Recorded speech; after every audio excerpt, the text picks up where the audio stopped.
just gonna kind of quickly go over the tools and stuff that I use. Start off over here real quick. Rarely use this. Use this tons. Use this tons. I like to use the drill to put the stock in the drill, and then I'll take the sandpaper and clean off the stock because it's pretty dirty. See how dirty the material comes? So then I like to clean it up with the sandpaper. I start with like 120. These are nice to use because they fold over, and then I use the reason why I use these as well is the buildup comes off of these, where it was regular sandpaper, they usually clog up. I clean the tubes. It's pretty important. Then once you clean the tubes, you're gonna obviously need something to glue them together with. Regulator, they're like 70 bucks. You're gonna need a bottle of gas.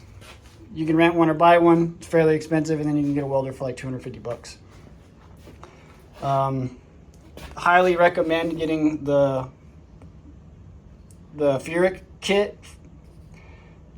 I got the kit instead of and it came with the Fupa 12 and all of them, and highly recommended. Having this dual meshed and the bigger cup and everything to get your tungsten to stick out. Oh yeah, by the way, tungsten, I used the thoriated. I like to use the 3/32 over the 1/16. I don't know, it's just it's preference. But that's the tungsten I use. It's the red stuff. Then the next things you're going to need is something to bend the tubes with. I use this 3/16 rigid tube bender. As you can see, it has a 5/8 bend radius.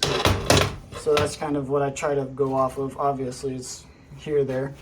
Then other common tools you're going to need is, I use chainsaw file. So what I'll do is I'll mark the tube where I need to cope it. I'll hit it with the grinder to make a nice little slot to start off the coping process, to make the coping a lot faster and simpler. So that's these two way better than using the tubing notcher. The tubing notcher makes dangerous, sharp, stabby little bits. Can't be having that. Also, I used to have to bust the vacuum. Oh,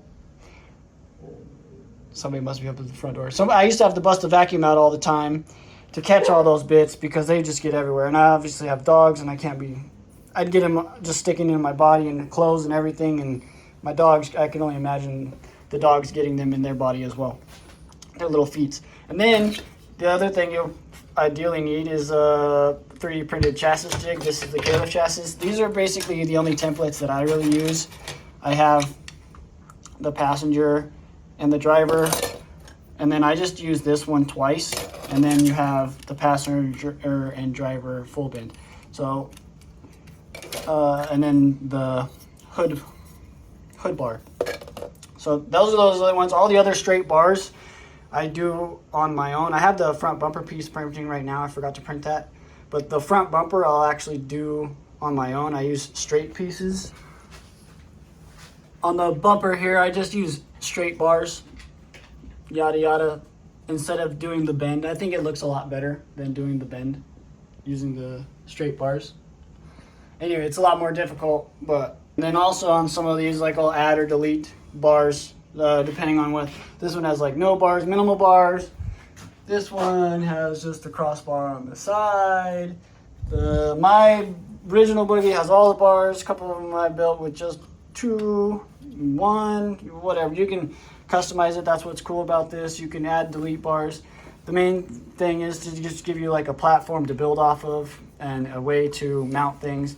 I mean, I've even taken the jigs and sawed them up to get the bar to fit in a different place because I messed up or I just wanted it there, either or.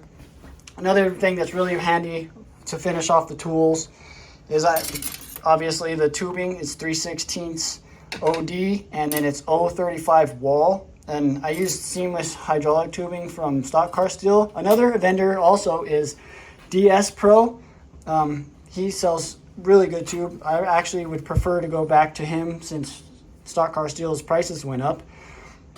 And his stuff is like, you don't even have to clean it. I mean, Stock Car Steel comes incredibly dirty lately, and that's one huge negative. I'm going to be finishing this buggy with some of these cut send parts that I have. I have the actual ones coming to finish off other chassis, but this one I'm just going to be using a couple of these little bits that I have from another buggy build that I also am working on, the Moonshine. I have another iteration of these. These are just some extra stock, but these are pretty much the tools that you're going to need. I'm gonna get to trying to show you guys how I bend these and notch them, and hopefully put one of these together. All right, so these are the bends that I like to start off with. Is the hardest ones, the big ones. I would recommend starting off with another one if you're on new, something easier. I just like to start off the big ones because I put them in the chassis first, and that will line everything up to put. Then once I have this one in here, I will put the bottom one in, and then once I have the bottom one zip tied, I'll put the top one, and then I'll just keep working around. But I like to cut these a little long, so when I go to measure these out, I just kind of stretch them along the tube, and then I'd mark it and then cut them. The frames I like to leave long, because if you were to cut this short and then try to weld the joint at the two tubes with the open end, chances are you're going to lose material before you can get it hot enough to fuse them together, and it just makes it look like poop. So here we go. We're going to try to show you me bending. I'm going to try to show you bending these. I have these labeled because I've done this a few times now, so I know where the bend radius is going to be, so I know exactly where to mark it on the tube and then to put it into the vise to bend it. So let's see if we still got what it takes, or we're just going to waste some material. You know what I'm saying? So we make our mark like so. We're going to run over here to the bender.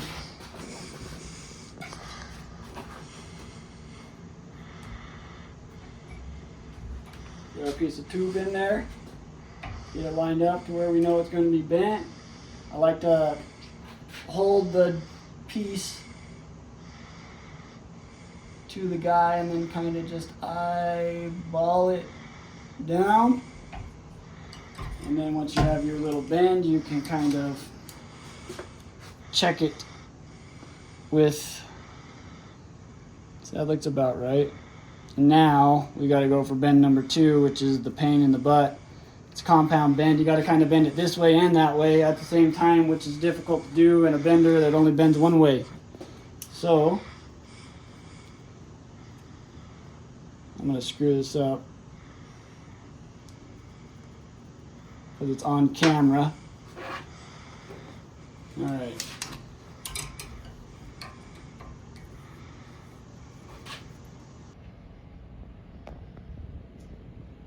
Ooh, we overdid it. We overdid it, boys. So now we got our bend down. Now we just need to bend it. I can do this. Sometimes you can actually just hold it in the jig and give her a nice little squeeze and straighten her right back out. Oh, there we go. We're pretty close.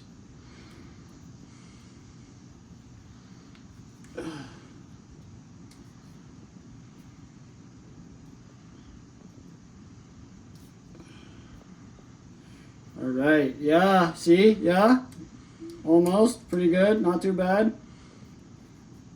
Just a little bit more over here. Just gotta kind of give her the beans, you know. Now that we got this set in there, see all of our lines pretty much line up. Then we'll take our Sharpie, get our last bend marked. Now it's pretty important that when you're bending these, I start with 1 and then I go to 2 and then I go to 3. Now if you were to go 1, and then try to bend 2, it doesn't kind of work like that. So you got to kind of, that's why I have them labeled in order, if that makes sense.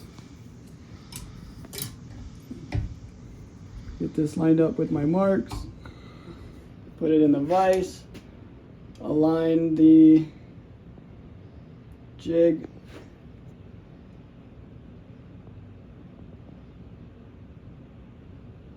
Where it needs to be bent. Give her a little kink.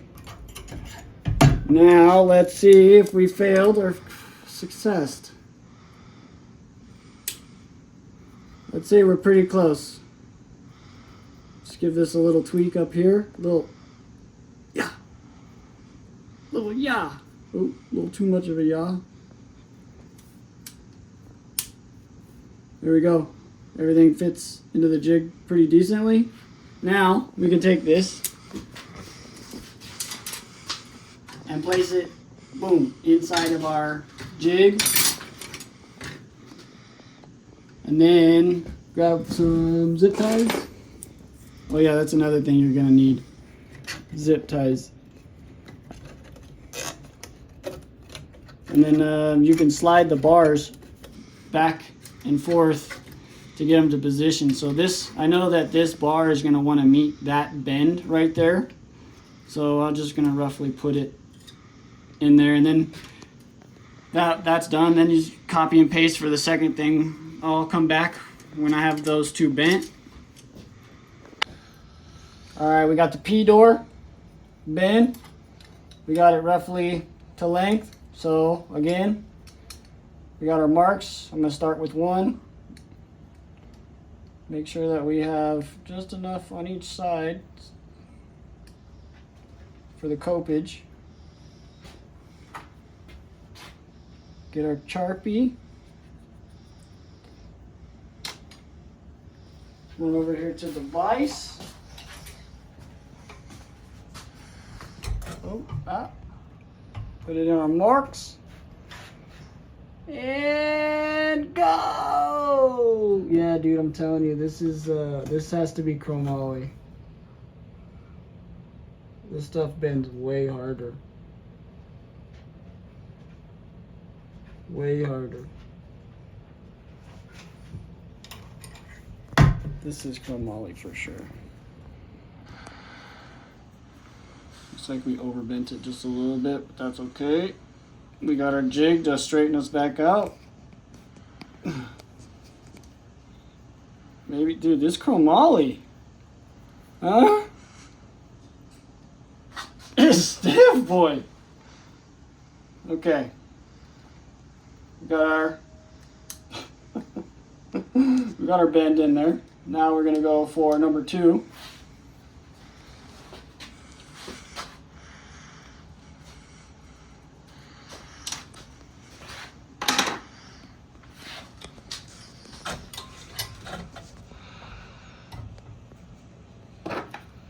Look at our jig, make sure we're freaking lined up on our jig. And go! Oh, whoa.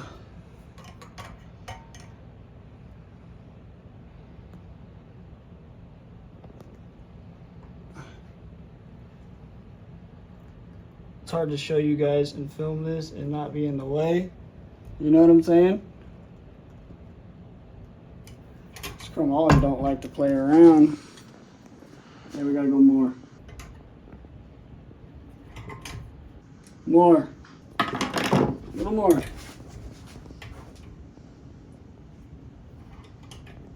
A little more, a little more, a little more. Boom. Okay, we got her done. Passenger. Door done.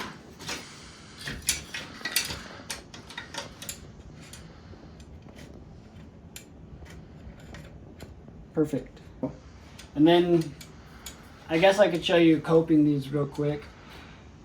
So since I have this one in place,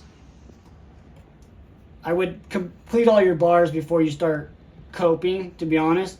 But I would make this mark right here on this one, right above the top of this bar. And this one's gonna be perfectly fine to just show you a cope. So I'm gonna mark it with a line parallel to the bar on this bar. I'll kind of show it, zoom in and show you in a second. And then I'm gonna draw a line just below the bottom of this tube. So now, if you look, you can see I have a little line right there. And then I have a line drawn across the top. And then there's no line on the back side because I don't really want to cope that. I just want to cope whatever blackness I drew. So I'm gonna put this in the vise.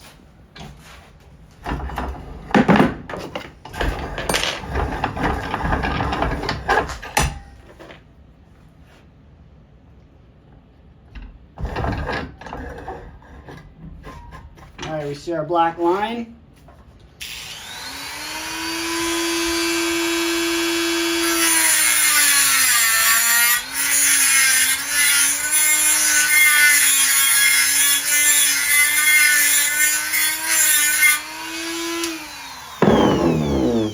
You see how we've coped? We got a nice little head start on our cope.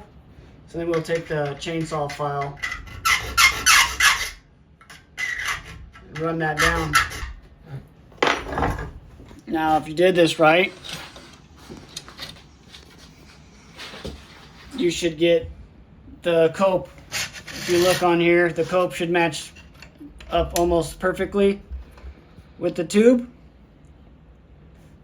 And that's the quickest way that I've found to get a cope, other than the more you do it, the quicker you'll get them like this, like I just did. But it's the easiest way, in my opinion, is to use the grinder and then a chainsaw file. I use a 1/8 chainsaw file and a 3/16 chainsaw file. I use the 1/8 just to make a bigger hole for more forgiveness, but they both work just fine. You can get away with either or. Oops, sorry boys, I got all carried away on this one, but this is how I kind of start. Is usually I start with the long bend and I'll get it zipped into place. It'll kind of just key in there so it doesn't really move around, and once it's zipped in, and then I line these bad boys up to how they're gonna potentially be sitting in there, and then I will take the Sharpie and mark the tube, and I'll cut it off right there and then notch it. Same thing with the back. Try to do this through the phone. Make sure it's good. Yep. Now that these are a lot closer, I will take the Sharpie and mark basically kind of where I need to notch it to. It's kind of hard doing this one-handed, but notch. And then on the back side, I'll draw a line about how far up it needs to be notched.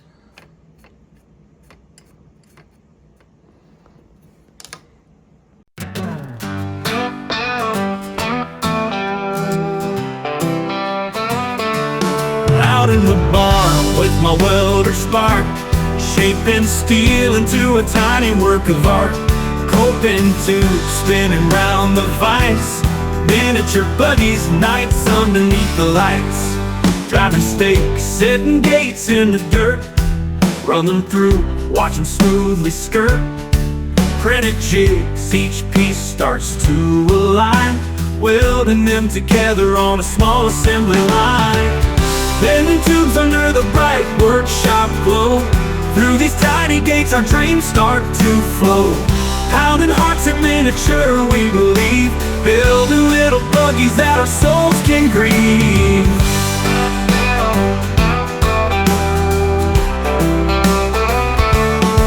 Measure twice, cut the metal right, every inch, feeling pure delight with each spark.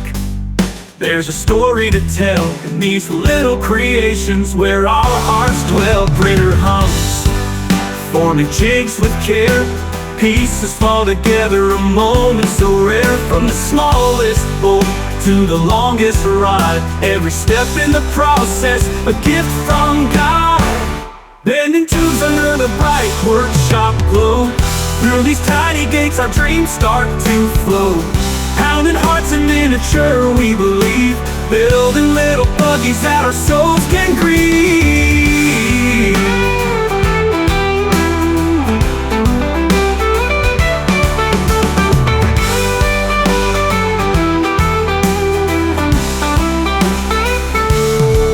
Printer hums, forming jigs with care, pieces fall together, a moment so rare. From the smallest bolt to the longest rod, every step in the process, a gift from God.